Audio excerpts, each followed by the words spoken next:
Semifinal ম্যাচে আমাদের সদীয় জনাব এবিএম জাহেদ চৌধুরীকে আমরা অতিথি হিসেবে পেয়েছিলাম, আজকেও পেয়েছি এবং আমরা ধন্যবাদ জানাচ্ছি সদীয় এবিএম জাহেদ চৌধুরী এবং আমরা সদীয় অতিথি হিসেবে আমাদের মাঝে উপস্থিত ছিলেন জনাব আশরাফুদ্দিন চৌধুরী, আমরা ওনাকেও ধন্যবাদ জানাই।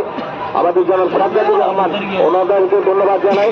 ওনারা কাজের ব্যস্ততার কারণে একটু আমাদের কাছ থেকে সময় নিয়েছেন, আমরা ওনাদেরকে ধন্যবাদ জানাই। এছাড়া আমাদের আরো যারা যেভাবে সহযোগিতা করছেন,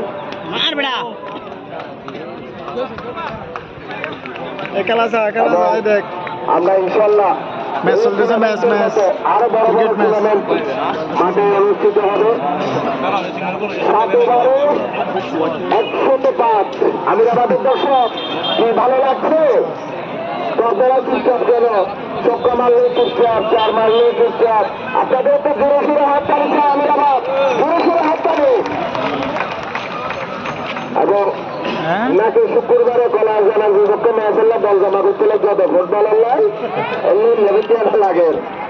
শুক্রবারে ফুটবলের হাই ভোল্টেজ ম্যাচ এবং খুব টেনশনে আছেন। তবে আমরা সবসময় বলবো খেলার মজা খেলাই, আপনারা খেলা নিয়ে থাকুন, আমাদের আসবেন,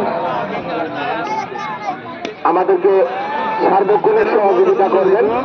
আমরা আগামীকালে আমাদের সম্মানিত অতিথিদেরকে ক্রিকেট মাঠে আসার জন্য, আপনারা আমাদেরকে সময় দেওয়ার জন্য, চরম্বা টিমের এবং বড়হাতিয়া টিমের চমৎকার খেলা রয়েছে, আমরা খবর পেয়েছি। কোটার খেলোয়াড়রা সব ভালো ভালো খেলোয়াড় তারা বুকিং করেছে, আমরা ধন্যবাদ জানাই। এবং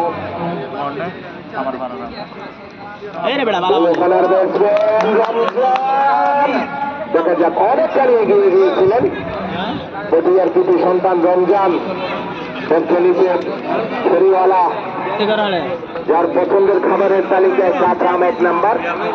120-50টা কাঁচরাম খাওয়া রমজানের কোনো ব্যাপার না। একথা যখন স্টাম্পের বাইরে উইকেট কিপার তাজম্যান 2 জনে চেষ্টা করেছিলেন, 3 জনে চেষ্টা করেছিলেন, নেকবাল সূত্রে আরো 4টি রান, টোটাল 5 রান, 111। সুপ্রিয় দর্শক, কাছে দূরে ফেসবুক লাইভে যে যেখানে দেশ বিদেশের বন্ধুরা, আপনাদের সকলকে আমরা ধন্যবাদ জানাই, শুভেচ্ছা জানাচ্ছি। আমাদের লোহাগাড়া স্পোর্টস টিভি থেকে লাইভ দেখানো হচ্ছে, আমরা আপনাদের সকলকে ধন্যবাদ জানাই। আমরা আমাদের প্রত্যেকটা